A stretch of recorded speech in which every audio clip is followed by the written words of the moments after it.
Tripoli.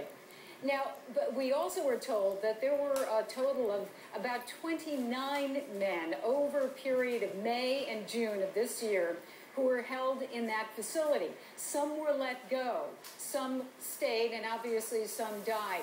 We did speak last evening with one man, 22-year-old, his name is Mohammed Jamal, and he told us that in that period, in May and up until June, he was held in that container. There were actually 2 containers, and he was held. Here is how he described what happened to him. They tortured us with all types of torture tools. In any way they could, they tortured us. And also, we spoke with a representative from Human Rights Watch on location, and he tells us they're investigating this. He tells us that that is not the only case, that in this period during the revolution, many people were arrested throughout the country and held in some type of temporary facilities, things like this metal shipping container, John. So it's unclear how many people might have experienced this or exactly what happened to them, but the investigations do continue. Okay, so we just heard from Mr. Jamal there, who said that he was, in fact, one of the people who'd been detained and been tortured. But how credible are these claims? What is actually the evidence that they have to support this? And just to clarify, these people who have died, they're not, in fact, soldiers. They seem to be civilians. Exactly, right. We are told that these were people from the local town. They were picked up for a variety of offenses including things like speaking out about politics. The young man, Mr. Jamal, told me that he was involved in a demonstration and was arrested.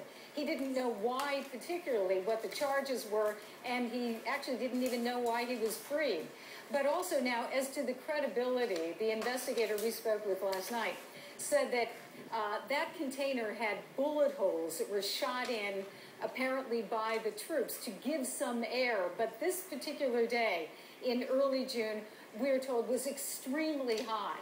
And the doors were locked, there was no air, and those bullet holes were certainly not sufficient for the men. That's why they perished. Now, there were 18 bodies that we saw last night. There actually was a 19th person who died, we are told, and he barely survived at the end. They took him to a hospital, and then he subsequently died.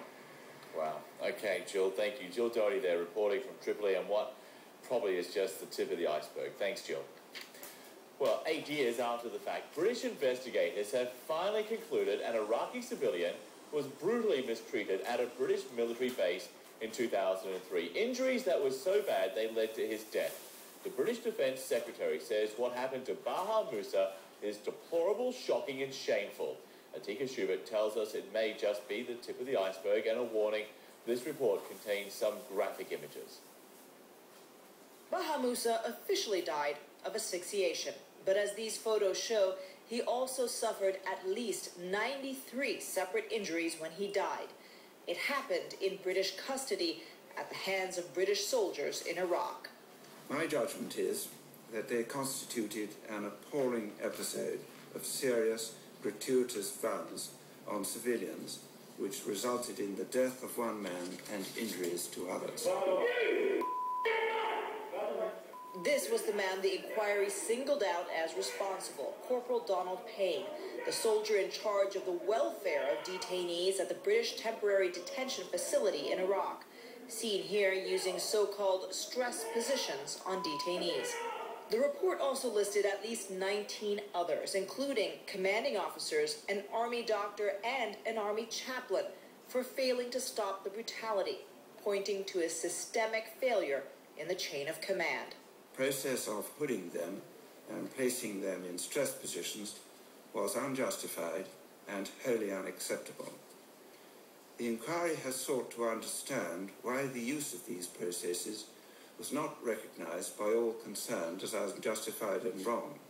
Britain's military chief has said some of those named in the report have already been suspended, and prosecutors are now investigating whether evidence from the inquiry can be used to pursue criminal charges in a civilian court Corporal Payne has already served 1 year in jail after he pleaded guilty to inhumane treatment at a military court-martial. But 6 other officers were cleared of wrongdoing. Britain's Defense Secretary promised members of Parliament it would seek justice for victims. Baha Moussa was not a casualty of war. His death occurred as a detainee in British custody.